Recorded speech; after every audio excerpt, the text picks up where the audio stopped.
And hello, everyone. Welcome to the Real Estate Show on KCMX News Media 880 and on YouTube at realestateshowOregon.com. I'm Pete Belcastro. This is Alice Lema.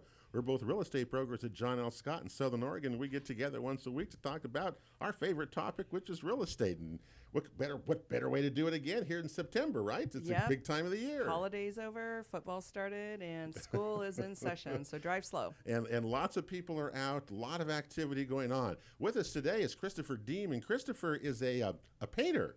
Been painting a long time in the Rogue Valley, right? Tell us a little bit about where that started, man. Thank you, Pete. Thank you, Alice, for having me on here. I've been painting pretty much since I was a little kid. I'm about 50 years old now, and I've been painting all over the valley. We've painted anything from airports to finer homes. We did the flight deck at the airport. Oh, that's super cool. Things like that. Painted the Red Lobster, up on the Roxy Inn. So you've seen it all pretty much all the way around. And just tell us about business before we get into this thing. How is business going for you? Because we talk about the market so much. It's really hot in the construction industry. It seems like everybody's working. They're bringing workers in from out of town, even for some of the paint jobs. Are they really? Wow. Yeah, there's crews from Eugene in town right now helping out with the new home construction. Well, it's because it's busy. We're seeing demand. that, and it's supply and there's demand. There's a lot of houses going up right now. Yeah. And remember, after the Great Recession, we lost so many skilled people here. So you obviously survived, Chris. That's a fact. So good for you. Yeah, it's good to be coming out on the other end right now. Yeah, it's been a few lean years, but this year is definitely everybody that wants some business is getting their share right now. Well, the market certainly is active as we into September. Remember those 6 business cycles that we talk about of selling cycles. We're just over that tip. We're into September now, Alice. So we're just coming down now, heading into that fall and winter selling cycles. Yep, we're predicting that it's not going to be as dramatic as it normally should be or is. But it's a change of transition. And next week, of course, we'll also have the latest SOMLS stats ought to be out. So we'll take a look at just what happened in August in that 3-month period as well, which is always, I think, the telltale story because statistics, they don't lie, right? You can't exaggerate them. They're just there, right? Yep, it's all about the numbers. Yeah. So tell me about painting. You've experienced with painters much? Yes, in fact, that's how I met Chris. Okay. He was helping us with some vintage houses in Ashland, and it's hard to find people that'll work on those. Yeah, they're a lot of work. They're a lot of effort. So when you talk vintage house, tell me people what that actually is. I would call that a pre-war house, like 40s, and before that, a lot of them had lead paint, and they had old growth siding. So the siding on them is in my mind, it's very important to keep round. So I didn't know that. Pre-World War II. Yes. Any home that built in that time, you call it a vintage home. So 1940. Well, you can still. That's right? A good landmark. Okay, I didn't know that. And what's old growth siding? What do you mean by that? Well, like the hemlock and the cedar that they used to use to build the houses up until the 1940s and 50s was made out of old growth trees. Just the ones they didn't send to Japan. They weren't good enough for, the really expensive old growth. But they were a really good building product. Mm-hmm. They still are. And so, how does that change your work? Well, it's a harder surface to work on. Usually there's 80 years of paint, on top of that. So you usually have to scrape all that off and treat it with oil rather than latex, is kind of important. So an older home sounds like it's more work. Oh, definitely. To paint than a newer home, correct then? Well, if it's brand new home being built, you have to fill in all the putty, sure. The caulk, all the seams and everything like that. So that can be a little bit extra work if it comes in unprimed and it's just bare wood. But the older homes, there's much more steps to prep. Yeah. Yeah, I always wondered. And you can't make a mess. You have to collect every single shard of paint that comes off the building, which is probably the hardest part. It's usually about 150 pounds of paint comes off. Really? On a little bungalow even.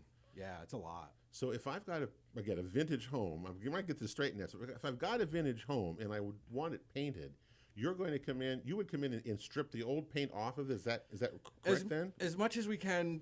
There's different processes. You of course take it all off, but then you would have to bag the house up with a grinder. But we'll take it off manually with a metal blade. Okay. As much as it'll come off, but it's surprisingly a lot if you use a sharp blade and put a little elbow grease into it. Because people just paint it over and over and over something, didn't they, over the years? Yeah, and then it'll just peel again, right away. So when we do it, we try to make it last as long as possible. But also we're doing an encapsulation, which gives you lead-free claim. on your house after we're done with it. We'll encapsulate every piece of lead and make sure that every surface has been prepped with oil and latex. So how often do you run into lead? Well, on all the vintage homes, you have to assume it when the house is built before 1978. That's pretty much the rule. The dividing. But on 1978 homes, you don't see it very often. In about mid-60s homes, you'll see it in the windowsills. And probably about 40s, I said, that'll be on the siding. Because the society had an awareness of lead poisoning by then, it sounds like. Yeah, definitely.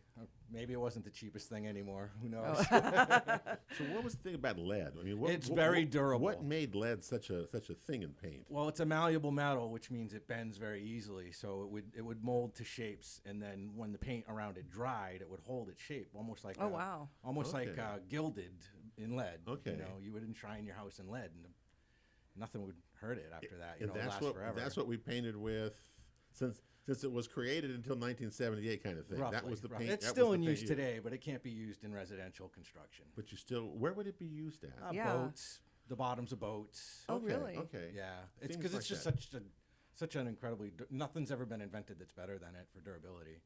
It's just that it may kill you, but other than that, it's really good if you do that. Yeah. So do people take now? Remember, in a real estate transaction, I want to tell people again that if you're going to buy a house and if it's older than 1978, you're going to have a lead-based paint addendum, correct? Yeah, there's a disclosure that the seller has to sign and the buyer has to countersign. Totally separate thing. So I think a lot of people may just take that really kind of just fluff it off and not really, big deal about it. But why is that important? I mean, what do you guys think? Well, I think it's the health and safety, wouldn't you say, Chris? I think it's a little over-legislated, personally.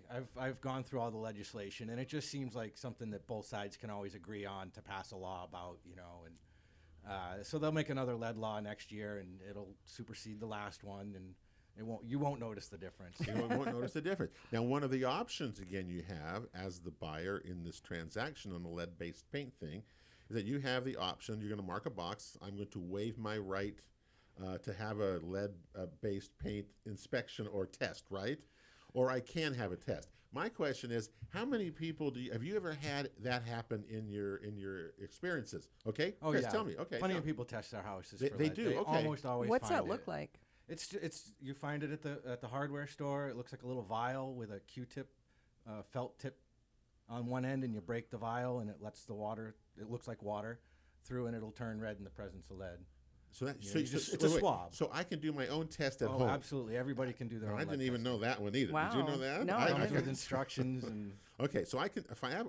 Very that simple. might be smart to do, It's about especially if you've $1. got an older home. So you can test your own lead-based paint. Absolutely, thing. everybody so should. Do you swab a windowsill or That's the outside? most likely spot. That's if you get none on the windowsill, you're usually good. I would start on the outside siding.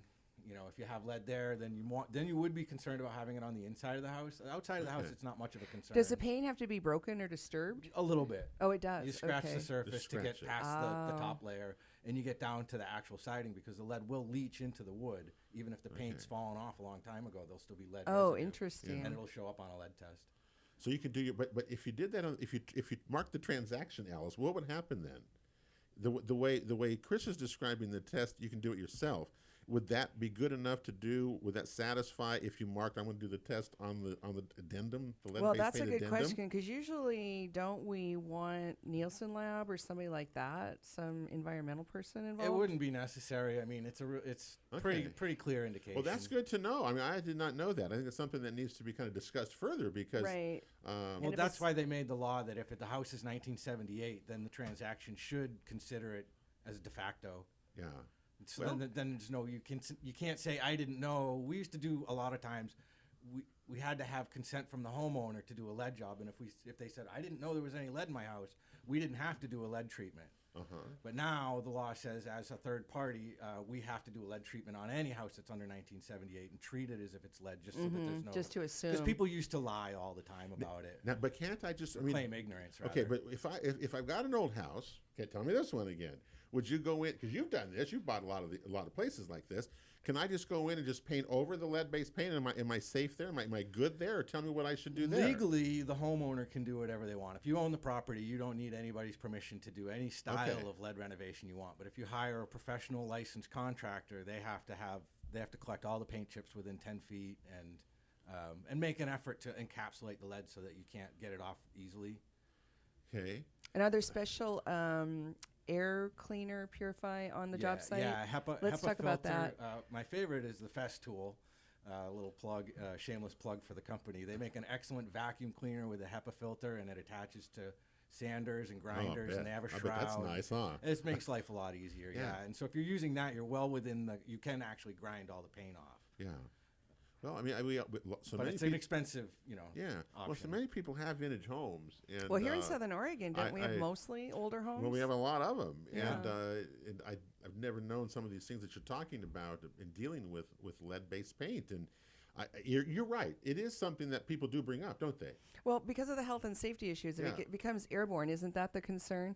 If it becomes airborne, it can become airborne. Ingested? It has to be ingested by a child to be really dangerous. So if an 8-year-old child eats about 2 or 3 tablespoons of lead paint chips, that would be enough to possibly start that's not the very process much. of lead poisoning. Yeah. That's no, not very it doesn't much. take a lot. I think most of us can remember the lead issue that came up in the water, you know, like in Flint, Michigan and other places like that. Yeah, those are parts per totally, million even. but it's a totally different type of thing than it is in paint, I guess is what I'm hearing you say. And you can encapsulate it, you can remediate it, and you can live on without it. I mean, live with it. There's abatement and encapsulation are your two choices. An abatement would be taking a flame basically or a heater and melting it off, essentially, and then covering all the bare wood with an oil shellac type primer, and that would be a complete abatement. That would technically remove the lead. Wow, I didn't know you could do that. And what does it not cost effective. What does it do to the siding? I don't know. It ruins it. It ruins it. Yeah. Well, it would cost a bunch. I don't know what that would. You have to sand it all down afterwards, and it's a lot. No, of it labor, doesn't but make any sense. They do it a lot in Portland and in the really classic homes. The people where money is no object, they just want to live in this nice house. Yeah. Gotcha. Well, certainly paints today are safe and thank goodness, and don't have to worry about those anymore. So, but it's out there, and we want to make sure that that you know about it, especially if you're in. We've talked about the whole segment here, just vintage homes. We got a lot more to talk about beyond that, but that's a really important issue that dealing with this, because it's going to come up in your transaction. Well, and so we want you to be aware of it. If you're a homeowner and you do your own test, which sounds like a great idea, you got to disclose that in the future transaction. I wonder how that's it's a gonna health and play safety out. standard. You could probably easily encapsulate it yourself, though. There's a 25 square foot rule the EPA has. There's a lot of loopholes. If you do your research, you could probably test for it and encapsulate that spot, and then. There you go. And as Alice always says, remember, if you own your home, you can fix it up yourself, right? You can do your State own of work. Oregon says. The state of Oregon says Christopher that. just Property rubber owner stamped rules, it. yeah. And if the state of Oregon says that, then by God, that's what we're going to do, right? That's what we got. Okay, we got a break coming up here. We're talking with Christopher Deame, who's a painter from CnR Painting, right? I got that right? Thank you. Who's a terrific painter. We got lots more to talk about. Pete and Alice, we're coming right back to the Real Estate Show right after this. Welcome back to the Real Estate Show on KCMX News Media 880 and on YouTube at realestateshowOregon.com.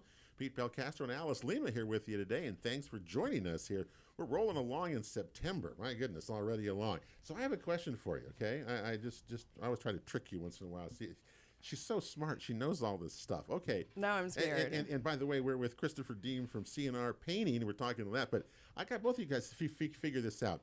Okay. Which listing feature could sell your home would sell your home for more? Okay. In other words, if you have these features in your home, you can sell it for more. What do you think the number one thing is now, based upon this from the Zillow Economic Research? So current standards. Yeah, current standards. What do you think the number one thing you could feature in a your home? whole new paint job. I'm gonna go fireplace. Landscaping. A steam oven. I'm sorry. Steam. Yeah, steam oven. Professional appliances. A wine cellar. A steam shower. A pot filler. A garage studio, like a she shed, kind of thing like that. Heated floors, a waterfall or water feature. We talked about those things. Outdoor kitchen, and a prep sink. Those are the top 10. Foodie. That's all mostly foodie Food stuff. related. And a steam Right? shower. I think everybody should have a steam People love shower. their kitchens. Yeah, a pot filler. Those kind of things. Anyway, that's just some of the, who would think about those things. How many of those things do you have in your house right now? I don't think I have any of them. Yeah, I'm trying. I don't think I have any of those things. Well, good thing you're Heated not floor? selling. they don't come in vintage homes. Many of those items. Well, and heated floors are White tricky. cellar? So yeah, because doesn't that you have to have certain materials for heated floors? I think. I don't think oh you can yeah, have like you wood. can have some real catastrophe. Yeah. on the Yeah, floors. Yeah, we'll talk about that on another segment. Well, I'm curious. We're talking about paint with Christopher today, Christopher Deame, and when we paint today, and this is kind of, we're going to go over here, but I recycle my paint. I don't have to have paints and tons of paint in my garage. Right. Because when you sell a house, I swear you're going to go in there. People want to leave all their old paint. Right? Well, they think they're doing a favor to the buyer in You're case they have not. to touch something up. Take it back. So how do we do this with paint? Okay. We're recycling paint. So You've, tell us that. you've paid for this when you purchase your paint. There's a Paint Care Oregon fee. It's $1 a gallon that everybody pays for every gallon, including myself. And we never recycle paint. We use it all. Okay. So there's a big budget for recycling of paint to bring it to the metro. $1 a gallon. Okay. Roughly. Roughly, If okay. you get a 5-gallon, it's 75 Sure. cents or Okay, that's something. And they take the paint from wherever you drop it off at a paint store, usually Miller, Sherwin-Williams, or Rada. They all take it, and they'll deliver it to the Metro Paint, and they'll make recycled paint out of that. They'll combine it all together and get brown. So they mix the paint Wow, up I didn't know themselves. that. Yeah, as long as you can read the label and tell what Okay. kind of paint it is, they put the oil paints with the oil. And is that what they call environmental paint? Yeah, Or recycled that's paint? recycled paint. Recycled paint. Have you ever used it? Let me ask you, have you ever used it? I have used it. Is it good? It's okay. You get what you pay for. It's okay. Just Get what- okay. You get what you pay for sure. There's Okay. there's a lot of different paints have a lot of different features, and you're not going to get any of those. Like the drying in high humidity, or certain times you want a different type of paint. But Okay. You're Like not in a gonna have any of bathroom, the maybe, options. right? If you use certainly sheen and. okay, if you use recycled paint, where would you recommend it be used? Indoors, outdoors, or what? I would feel safe using it outdoors. Okay. Indoors, the color might not be consistent enough, or you might not have enough control over the color to get it to match your decor. But if you Right. had a shed that you wanted brown or something, it would be a great option. So using that would probably be good. I mean, let's face it, we always talk about this, right? We always talk about we're going to recycle It this. gets we're gonna used do a this. lot by large tenement buildings and stuff like that. They buy. They buy that, sure. Truckload, Okay. Your, Okay, your, so your apartment investors, building, yeah. investors use that, sure. Yeah, or absolutely. outbuildings. Outbuildings. Yeah. Outbuildings. That's its It good gets use. used up. So if you bring it back to the paint store, it will get used. Huh. Well, I'm glad to hear that. I mean, because we always have lots of extra paint, Yeah. around, And so. you feel good you already paid for it to be returned. And don't Yeah, I didn't know don't that. let it get dry. So take it down. You said any place, even if you didn't buy it at that particular Right. paint store. Not every paint store participates, but if they participate, you don't need any. If you didn't buy it there, you can It bring It it just probably back. has to still be liquid, really. Yeah, Okay. the Okay. bigger ones probably do. Okay. So what is the green paint? Yeah. Not the color Oh, green, but the environmental. Well, that would be zero VOC, which is volatile organic compound, which means it has no hydrocarbons in it. So they didn't have to use hydrocarbons in the production of it, and you won't smell the smell of oil or the smell of. But they use ammonia, so you smell ammonia. It's That's what it is, they use ammonia instead of hydrocarbon usually, or something like it. and that's the only difference. The solvent's a little more Okay. earth friendly, right? So they don't have to produce a lot of bad solvents. I don't hear much about green. I don't know if it's worth that word, but green paint or It's Did- kind of fallen do out you- of fashion, a little Okay. bit. Yeah, it doesn't have the same durability. Okay. And is it more expensive? Typically, much. It typically is. See, this is part of the problem in trying to convert as we go along. Mm. The other products are still not as good as the others, and so Yeah. you're going to put an inferior kind of product on your place. That's the I mean, question. theoretically, it might be better to use less and paint less often. Use a really high quality paint, and you only have to do it once. Yeah, every that's great 15 years, advice. then Yeah. you're not Yeah. using as much. Have we seen technology change paint? Because I Absolutely. see. We see ads, for this paint is good for this and this paint's good for that, and I don't know what is good or not. Or so has paint changed? Well, Is it's had to change. California has been changing a lot of laws about how hydrocarbons get produced and used in the economy, so that they've had to change it. Paint thinner went from $1 a gallon to $15 a gallon. And for when you instance. say Oh, wow. when you say hydrocarbon, what do you mean by that? That's Specifically, just like paint thinner, dissolvent. the smells, right? Like a gasoline, is the methane, odor, the smell. octane, Okay, that's released by them. Okay. Well, the chemical itself to produce them is bad for the environment. To throw them away is bad for the environment. Okay. So they want them less in the economy.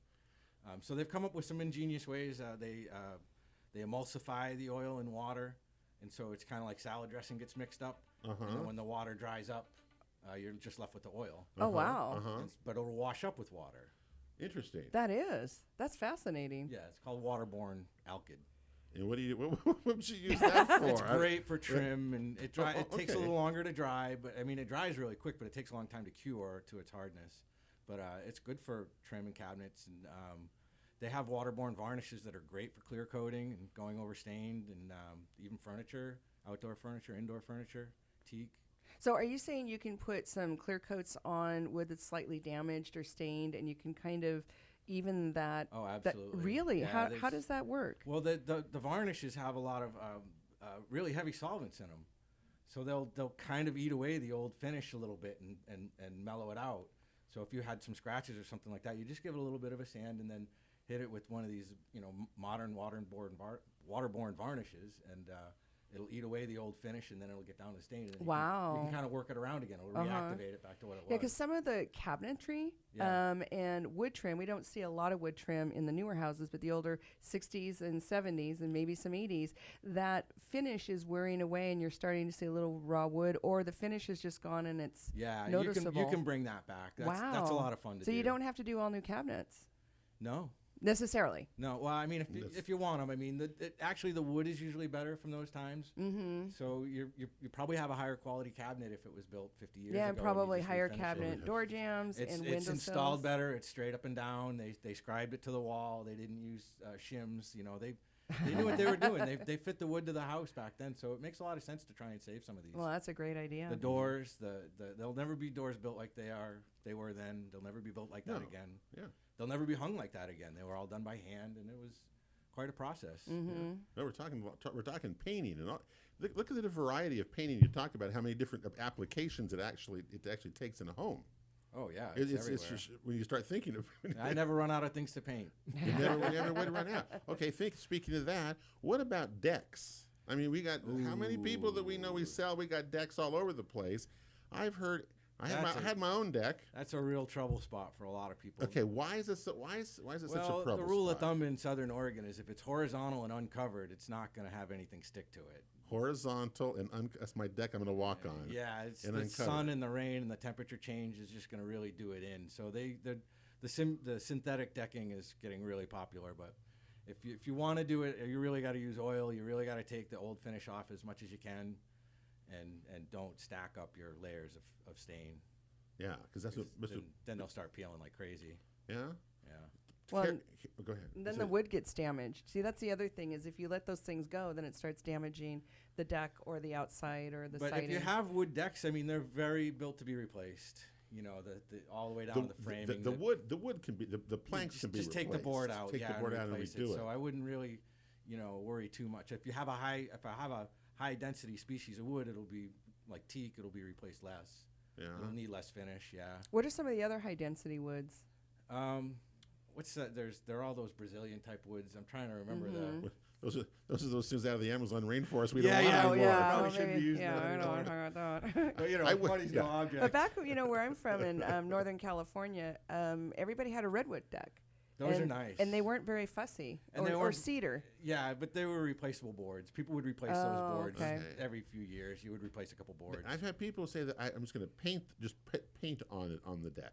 You can do that. Is that smart to do, or do I have to do it every year if I do that? Once you jump off that, it's a maintenance thing. Yeah, you'll be doing it every other year at the latest. And it depends on your covering and your shade. But if it's in the direct sun and you're getting rain right on it, it's an annual event.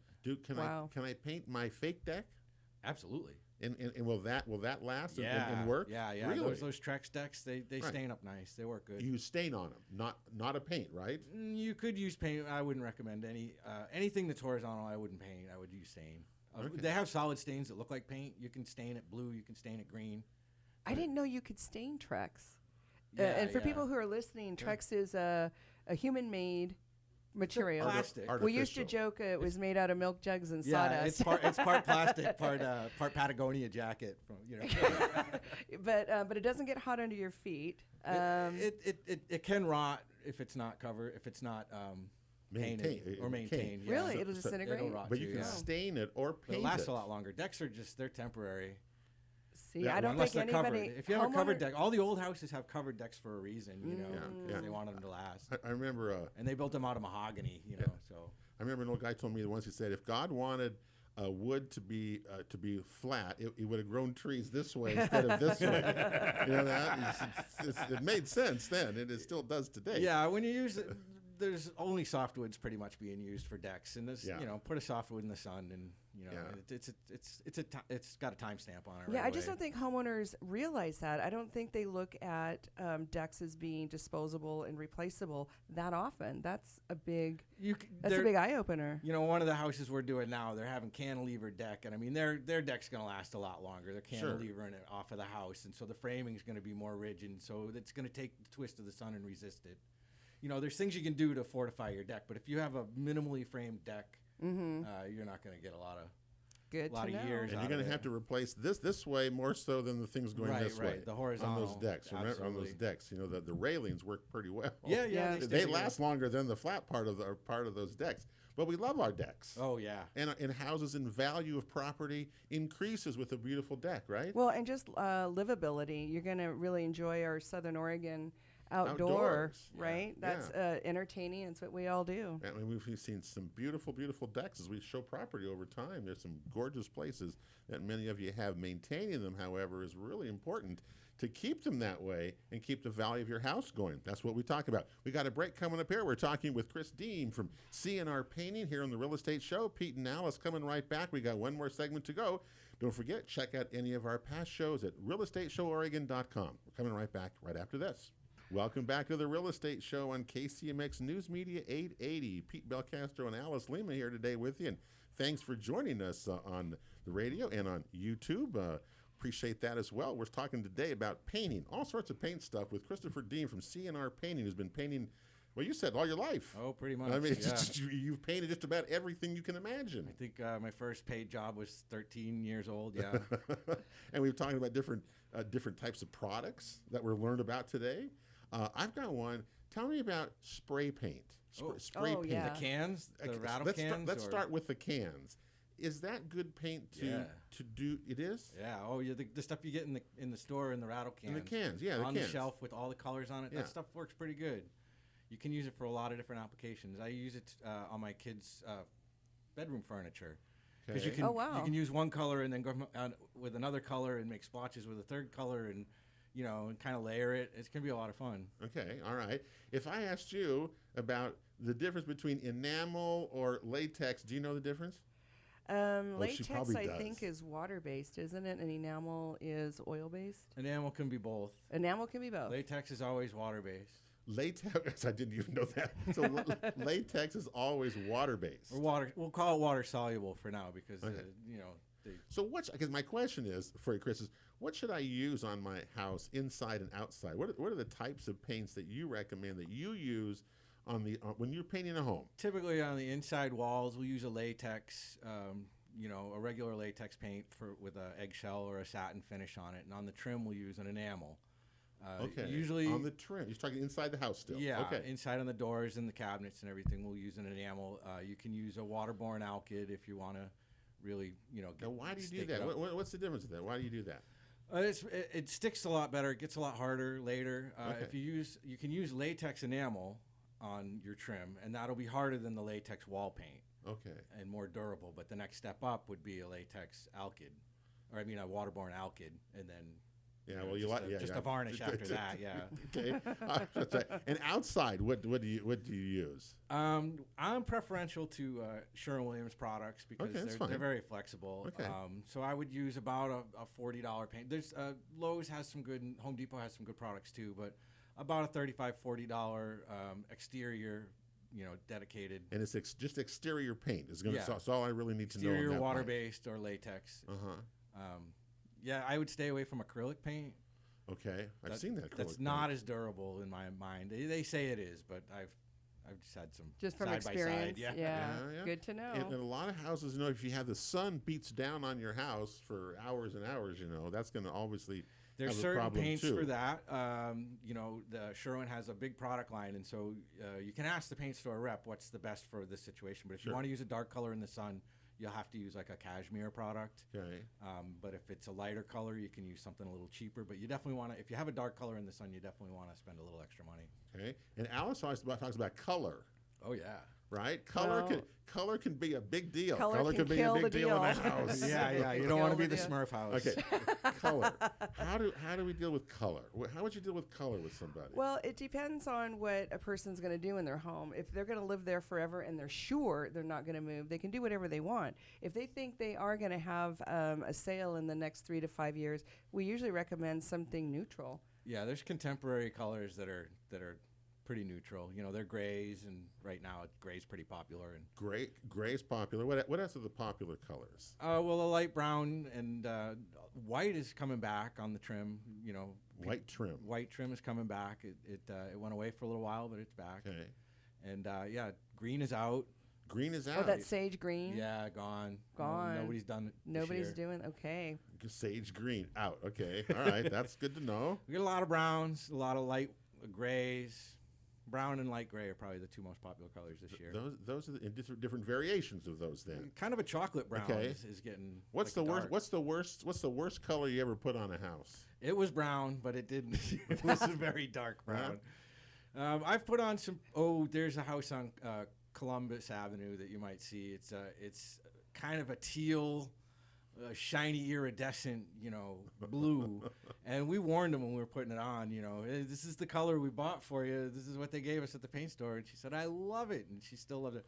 High gloss. It was What's the worst color you think for buyers when you go up to a house? My buyers don't like yellow houses and they don't like blue houses. Yeah, I was going to say yellow and blue. That's what I was going to say. Those are the two that you don't really want. Which is interesting because in Ashland, purple is really popular, Oh, it purple and is. green, Yeah. and sometimes pink, and those will still sell over a yellow or a blue house. That's weird. The Yeah. yellow I is know, the isn't it? colonial style. Uh-huh. It's a historically, Yeah, it is. on the older homes.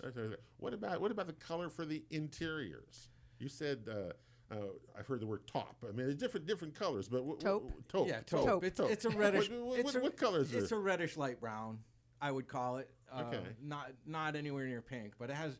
So they'll to make brown, you add either red or blue, basically, to certain amounts, and then black to get the brown. And so there's red browns and blue browns are out. Red browns are in. That's the taupes. So it's kind of an off-white with a warm undertone? Yeah, Is that and what then you can you're- go half or a quarter or even a quarter of that to lighten it up from there, and it makes it really easy to match the trim color because you can just use the same element colors. You have the three different colors in there, and you just add a tiny amount of that into a white, and you'll have the perfect trim color. And trim is really like a big thing, right? I mean, trim seems to It's in every room, you right? want it to connect the one color throughout the whole house, and it's got to connect all your furniture, and it's got to connect your decor and just the wall color. A lot of people are picking And your very floors. neutral, Yeah. very neutral wall colors now because they have really nice floors and really nice counters, and And some of the floors are kind of complicated. They'll have blues and grays and yeah, browns. you have to look really close. Yeah. So you want to take those colors that are in your floor, your surfaces, and try and get a little tiny amount of that into a white and start there. Okay, we only got about a couple minutes left here. So when is the time to paint outside and things like that? Is there a certain time of the year? Can I paint in the winter? Can I paint now? You Tell me can when. paint in the winter if you're okay with repainting it if the rain comes. It's been done, and it does work really well because the paint will dry slower and it gives it a little more ability to soak in. So you don't want to Okay. do it when it's really hot. But there's ways, if you're doing it in the heat, you can add water, you can add paint extenders and things like that keep it from drying out too fast. Oh, what a science. Oh yeah, we have all sorts of chemicals. Hardeners. If you're in the winter time, you can add hardener to your paint if you're using a certain paint. Wow. See, and this is why you need a really good painting professional. Absolutely. Somebody who really knows all the ins and outs and the variety. Would you rather hand paint it or roll it? It's a game day decision every time. That's like drinking. You want it left or right, but I've heard that. You either hand roll it or do you paint it by hand or roll it? Yeah. Yeah. You gotta look at your situations, and sometimes it's just what you're in the mood for. Yeah. When we're gonna spray or roll or brush, sometimes we just feel like it's gonna go better this way than the other way. Well, it's really interesting. We got to go, but just think of all the different nuances that go into just painting. It's very technical. And if you don't know what you're doing, you're going to mess it up, right? You want to know do it the right way. Yeah, definitely. With the right product for you your can ruin your particular investment application. for sure. Because we don't want you to ruin. We don't want you to ruin your. That's the worst thing you can do, is to mess that up, right? Yeah, I mean, yeah. you just be smart about that, and you can do that. Well, Chris, thanks for coming. And Really CnR appreciate the time, Painting, Pete. CnR, your website. I know is- CnRPainting.com, Okay. CnRPaintingPros@gmail. If you have any questions about Okay. painting, send them And to you Chris. can Google, I'm sure, Chris, and you'll find him there as well. You so never know. CnR Painting. So I'm in a lot of places. that's how to do that. Painting is interesting. It's always We learned a lot. we talk about it all the time, and how many of us have attempted at some part in our world to paint. Well, Yeah. good luck. Don't be afraid to do it. You can really Yeah. say improve your property a lot. Yeah, but I'd rather hire somebody like you, I think, to take care of it. That way, we don't have to go out there. And And you don't do have to that. do it again. Even better. And we won't have to do it again. Hey, big thanks to Brett Nance, who was our engineer for today's show. Thanks always to him. That'll do it for the Real Estate Show. Thank We're you, back with Brett. you next week. Have a great week, everybody, and God bless you all.